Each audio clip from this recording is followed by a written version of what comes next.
किराणा साखर 1 kilo 5 kilo 5 kilo रवा 1 kilo नाही 2 किलो आता ते भाजी घ्यायची आहे ना. हा मग भाई माझ्या भावाची पोळी लाडू पाहिजे त्यांचे कोण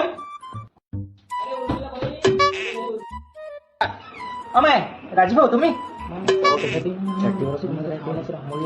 हा काय पाहिजे होतं भाऊ अरे काही नाही, तुमच्या घरी जरा शेळ पाता आहे का विचारत होतो. शिडपाता आता म्हणजे कालचं काही उरलं सोडलं वरण फरण काही आहे का? माय भाऊ काय दिवस आले हो तुमच्यावर 2 पोरं नोकरीवर आहे पण आता पीक मागवायवर शिडपाता मागवतात जायो काय पोहण्याचा भात असून तो बरं थांबा. अरे तसं नाही, माझ्या घरी तर जेवण बनलं आहे. ते माझ्या बायकोला मी नवीन फ्रीज आणला तर तो दुकानाला म्हणे की त्याच्यात 3 दिवसाचं शिळ ताजं राहते म्हणे. ते मॅट वाण्याची त्याच गोष्टी लिहून बसली आहे. शिळच आणा म्हणून आहे. कुठून आणू नाही शिळ म्हणून मी तुमच्या घरी आलो मागायला. आहे का वाटिक बस शिळ पहिलं असं माहिती कशी बायको आणते भाऊ आणते भाऊ